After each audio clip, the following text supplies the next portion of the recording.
Hi everyone, welcome to 28 Sports Show here on TV Sapienza. I am Oma, you're here on radio and TV and on social media. Whenever you see me on 28 Sports Show, just know I am a teens coach. I get to wear different caps in anything that I do here.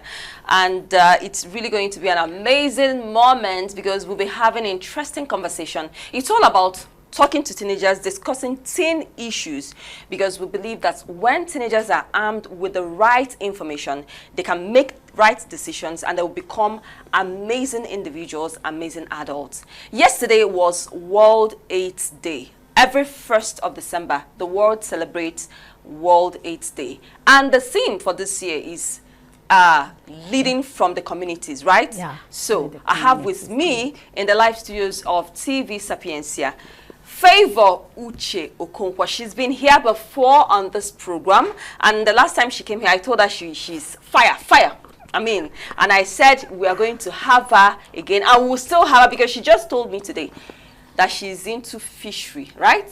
That she does mangala fish, like that she produces it herself. So she's still going to come here on another day that we are going to talk about agriculture.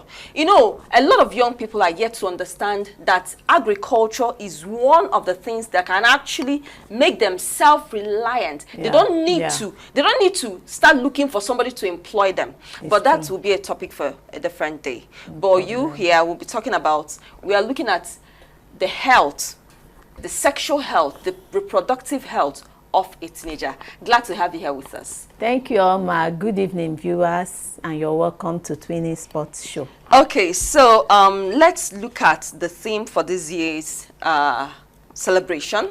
Every 1st of December, the world celebrates World AIDS Day, leading from the communities. Let's talk briefly on it. You know, yesterday, every 1st December, the world celebrates World AIDS Day. And yesterday, the topic was let the communities lead. Okay. The communities we are talking about here, they are people living with HIV. Okay. Yes, they are the people we are talking about. So, but what we are doing now is as it regards to teenagers. Yeah, sure. So we are going to start with defining HIV, Okay. what AIDS is. Okay. Then we'll go to modes of transmission. Okay. From there, we'll now bring in teens issue very well. You know, HIV is a virus that infects human beings, and it lowers the body's ability, the immune system's ability to fight infections. That is what HIV is. And the acronym, the H stands for human, the I stands for immunodeficiency, and the V stands for virus. That one is having HIV does not mean the person is having AIDS. HIV can be managed, Okay. but you don't know whether you're positive or negative except you have gone for HIV counseling and testing. That's where it starts from. Then AIDS, on the other hand, is a condition where the body, the immune system has been lowered. It cannot resist infection at all again because of the infection of the virus, which is the HIV virus, the human immunovirus. So the body can no longer resist infections like malaria, cough. At that stage, we say the person has come down with AIDS, and that can lead to death. Okay. But HIV itself cannot lead to death if it is well managed. So that is the definition for HIV and AIDS. Then we'll talk about modes of transmission. Okay. You know, adolescents, they are the greater percentage of people in every population. And we have adolescent reproductive health problems. Okay. HIV is one of them. Okay. Sexually transmitted infections is one of them. Early sexual debut is one of them. We have prostitution, transactional sex. We have peer pressure. Then we have teenage pregnancy. Okay. In as much as we are talking about HIV, because yesterday we celebrated World AIDS Day, we talk about all these other areas as it relates to young people. The modes of transmission of HIV, we have 3 key modes. Okay. Whereby HIV can be transmitted from an infected person to a normal person. The first one is transmission from an infected person to someone, which is sexual transmission, sexual intercourse, transmission through sexual intercourse with an infected person. In that case, sexual intercourse we are talking about, it can be vaginal, oral, or anal. So any form of sexual intercourse, the chances of HIV being transmitted is there. So that is number one. And this is the most major way HIV is being transmitted. If you look at the statistics of the age group that is living with HIV, young people are more there. And if more young people are more there, it means that sexual intercourse has been the main way whereby HIV is being transmitted among this population. So the second mode of transmission is what we call transmission with infected blood and blood products. Using unsterilized sharp objects, like piercing needles, ear piercing needles, like for us women, then razor blade and the rest, any sharp object that comes in contact with blood, because HIV moves with fluids, which is through the vaginal fluid, semen, and blood. Then the third mode of transmission is from an infected mother to her unborn child during pregnancy, labor, and breastfeeding. So these are the three key modes of HIV transmission. Now we've known how it is spread. How can a young person prevent it?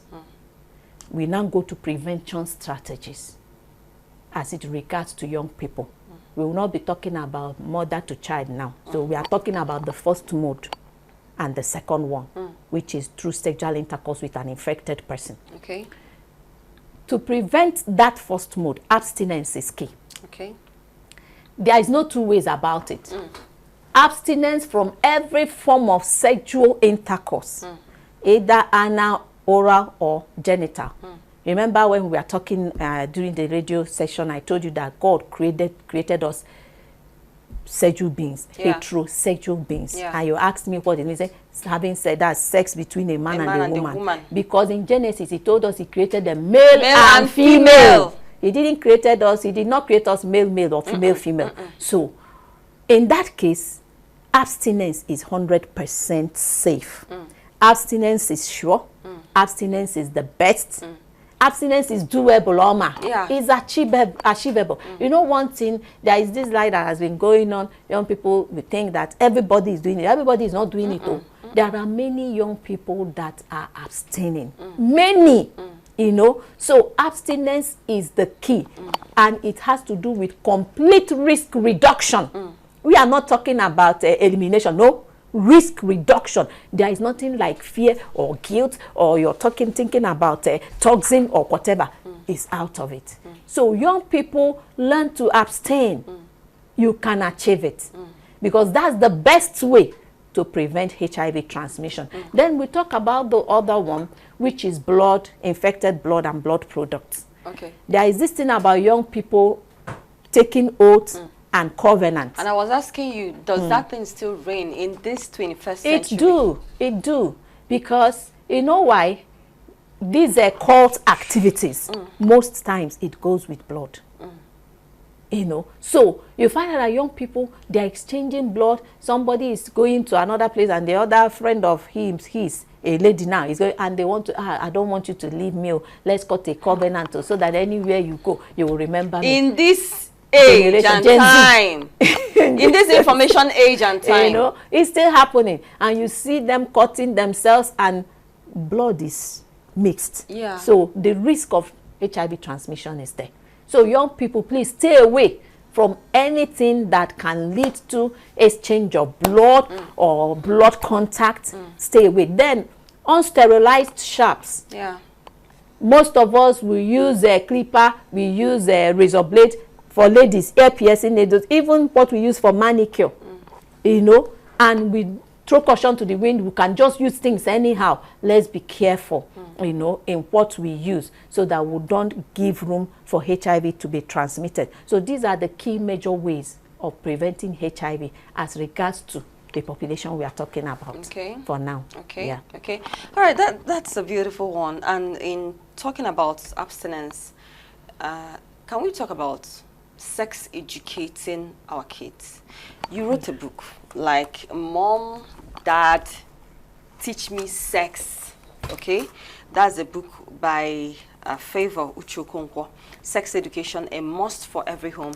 And I look at the book, it's how many pages? About 115 pages in all right? So, how can we have this all-important discussion of sex educating our kids in the home? You know, we can't be talking about HIV prevention without sex education. Very important. Why? Especially in this age and time where sex has been glamorized. Sex for max, sex for money, sex for jobs, sex for this, sex for that. Everything is all about sex. As though, you know, whenever I have any of my relationship programs that I handle, I have this mentality. Sex is not food. In this age and time, sex has so much been glamorized. It has been packaged as one, to the extent that young people cannot have a good relationship without talking about sex. Or demanding for sex. And pressurizing the other fellow. Let me tell you, let me share with you. Some people, I mean, they are trying to get married. So this young lady sent me a message. Okay. According to her, she said she made a mistake, that she did not decide, as in she did not insist on test before allowing her bride price to be paid. But the shocking thing and the annoying thing is that each time she tells the man, let them go for test, the man will decline, will say no, and it will look as if he will start quarreling. No. Who does that? She said the last time she visited him, obviously they had sex. And she has been treating sexually transmitted infection. So when she visited him recently, that he, as usual, demanded for sex, she said no. That he did not talk to her for 2 days.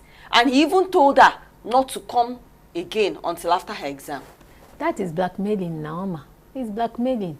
If you love me, you will have sex for me. That's not, with me. That's not what we are talking about, though. If you love me, wait. You know why? You know you're asking a question about this sex education. Lester Summerall said something, and I want to quote him. He said, sex has become the most discussed aspect of human life. He said the average person thinks sex, dreams sex, and talks sex. But they are ignorant of the purpose of the creator's, the God that created it. Now, why are we glamorizing sex? It's because we've not really understood how sex come about. Sex is God's product. God manufactured sex. God originated sex, or he created it rather. And God is pro-sex. It's not pornographic content or the new media or traditional media or environment or whatever that made sex. But because of the way things are going, people think that sex is a do or die affair. No. And that has equally led our young people into serious health challenges. You know. So, sex education concerning the book, the topic is Mom, Dad, teach me sex. It's like a plea from a child. Even the picture that you have in the book, you see that these children, they were looking up to them. Eye contact. Maybe they went to school or within their Bible and they started hearing questions. What is sex? And they bring it home. If you don't teach your child about sex education in the home, where will you do that? And they told us that a child is a tabula rasa. Whatever you write there sticks. True. So don't allow the environment to write what shouldn't be concerning the matter on your child. Be the first person. You know, parents, they don't know the power they wield over their children. That is a problem. Because the home is the first and the birthplace a child could learn sex education. Yeah, true. I agree with you. But the thing is that most parents, we don't know what to do. Either out of fear, either out of ignorance, and that has resulted to poor child communication, poor child communication on reproductive and sexual health. And that is why our children are making mistakes.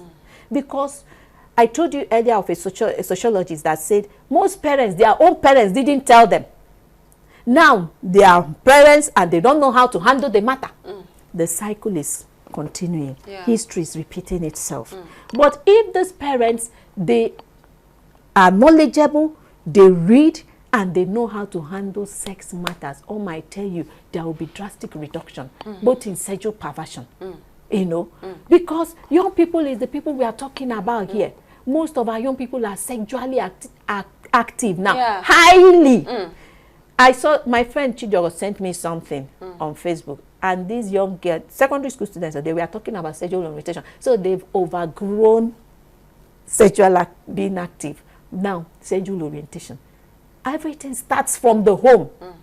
If we do our job as parents, we will salvage the situation. So in this book, I said it's a supportive guide on how to teach sex education to your children. The book, we have topics on anatomy, the physiology of the male and the female. We have teenage pregnancy. You have a daughter. You teach your daughter about menstruation. Let your daughter know equally about ovulation and fertilization. That once you start menstruating, you are capable of becoming a mother. You don't just tell her, because also be friends. Questionable character. The girl is lost. So, in the book, again, we talked about essential life skills. This one is for teenagers and for parents to know. Skills that a teenager can develop. Self-awareness, critical thinking skill, decision-making skill. That before you choose anything, you weigh the options. The options, if you the want consequences. To go for premarital sex or any other form of sexual perversion, what are the consequences? To me as a person in the future and even in the present, because no choice leaves you the same. There must be reward of any choice one has taken. Now let's look at some of these myths, some of these things that young people have been told about their sexuality. What are those things? Like a situation where a young girl is told that if she doesn't have sex, the pimple on her face will keep coming out. That if she wants pimple to stop coming on her face, she should get a boyfriend and have sex. What are some of these myths? We have many myths. They are lies. Another one is that if you're having menstrual cramps, go and have sex and it will stop. And women that have given birth, notice that they are still having menstrual cramps. The menstrual cramps, even after having sex and giving birth. Even after giving birth, it still continues. That is it. Another one is that when boys don't release sperm on alofafo, for that it causes stomach upset.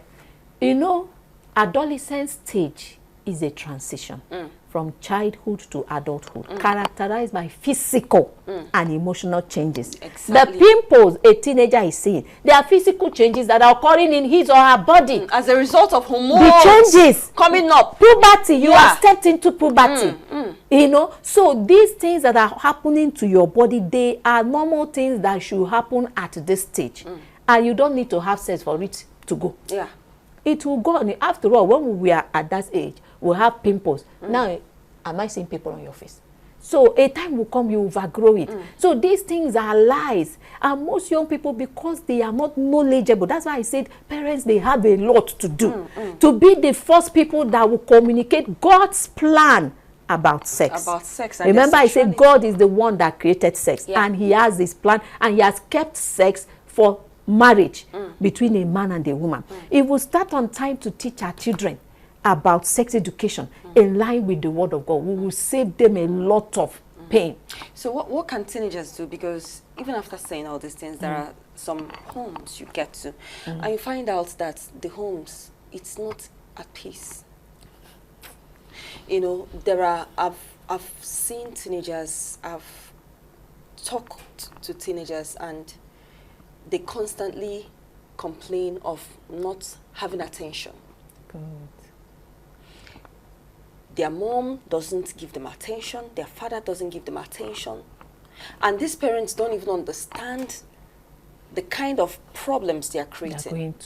What can these teenagers do? Or sometimes there are some parents that don't even have the information.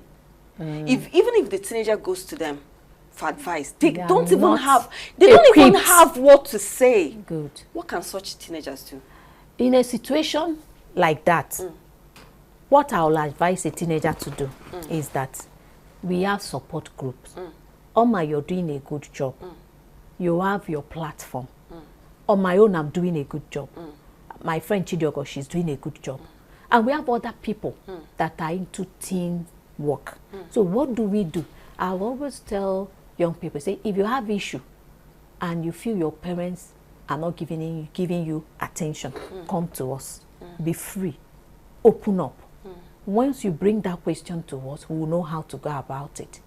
But you know that our work, there is a limit of what we can do. Because they don't stay much with us. They stay more with their parents. So the workload is with the parents. So it's the parents that should, of necessity, endeavor to do the right thing. And a situation where they don't know what to do, that's why books like this come up. I said, if you look at the back, I said, it's a supportive guide to help parents to know what to do, to know how to teach their children, to equally know how to prevent their children from sexual abusers and molesters. And this is the rate at which children are being abused, molested. You know, we're in the 16 days of activism, all right? And we are raising our voices against gender-based violence. I mean, this is the time when you hear stories of abusers, you're wondering, what is these people that abuse children? They need to be evaluated psychologically. You know what, Norma, Sex education. Remember I said a child is a tabula rasa. I gave a quote, somebody gave a quote which I cited in this book. He said, give me a child that knows nothing about sex and you have given me my next victim. How? If you leave your child blank, the child is blank now. Anybody can come and deceive the child, whether with good things or bad things, and deceive the child, and the child will go. But if you start on time, telling your child, this is your head, your private organs, you mention vagina, you mention penis, nobody should touch you there. If anybody tries, let me know. And you're always there. Every day you come back, my son, what happened today? Make friends with your children. Allow them to open up. Before you know it, if anybody say pim, they will come back and tell you. True. Because of what you have showed them, that look, daddy is interested, or mommy is interested, or I'm your confidant, I'm your friend. Just feel free to come and tell me. But a situation where parents, they don't know how to start. You know, someone called me and said a lady in their platform was complaining that her son of 10 years was asking her what penis is. Wow. And she doesn't even know how to answer the son. And I was like, 10 years, and you've not even taught your child about the public and the private area, what good touch is and what bad touch is. What are you waiting for? You're waiting for the street to teach the child in a wrong way, because it will end up bringing problem. It's only when we rise up to the duty of child training, as we are training them in school and everything, let's train them in the area of morality. Let's fashion to them God's standards about sex. And let us not allow our children to accept as doing what God has condemned and called confusion, shameful, and disgusting. Let's not allow our children to accept it. It is you and I as parents that should sit down, read, and begin to use the word of God to mold our children. Nothing transforms a man like the word of God. True. I agree with you. I agree with you. Finally, to the school. What advice do you have for the school? Good. Like I told you, when I was coming here, somebody called me and was like, this is your book, bring it. That we'll have a school. It's like, we will introduce you your book for every student that is coming in, you know, and that I should equally make our time to come to their schools to sensitize them. Teachers, after home is the school. Then we have the church. You know, most times some parents shift this duty to outsiders. They think it's the Sunday school teacher that will teach about sex, and teachers in the school. There is an extent to which we can go. So teachers, school owners, please, let's work hard. Get the knowledge and do the needful. In this book, we have different ages, different information you can give at different ages. We have how you can prevent your child from sexual molesters. We have sex info, so crucial. Why the need to know about sex education and what to do. The advantages of teaching your children sex education on time and the disadvantages of not doing it on time. So teachers will equally help, even the church. Everybody, all hands are on deck. Because, you know, most times when I send you things, I'll put #rescue mission. I say we are really on a rescue mission. As much as we can rescue, you know, That's what we are doing. So it's not just, but let parents initiate it. That's where I'm going. We now, other agents of socialization now comes in to support what the parents, they are doing at the home front. Wow, thank you so much, Favor Uche Okonkwo from welcome. Save the Youth Empowerment Foundation with this beautiful book. I mean, Favor Uche Okonkwo is a social worker, and Mom, Dad, Teach Me Sex Education, a must for every home, which we all should get. Okay, we all should get it for our kids. I mean, for the teenagers, we need as many as possible. I will put up the link on my Facebook page so that anybody that is interested can follow the link and get the book as well. Thank you once again, Favor Uche Okonkwo, for coming here on 28 Sports Show. We look forward to having you again on this program so you can keep talking to teenagers. I mean, we are here for value, reorientation, an addition, and on rescue mission. On rescue mission, very important. Every teenager, yes, we need to rescue every one of them. They all need to get this message. Thank you so much, you're welcome, and Mama. thank you, our viewers. Thank you for joining us today. We look forward to having you again on 28 Sports Show. From me, Oma, to you all, it's mwah. God bless you. Play it.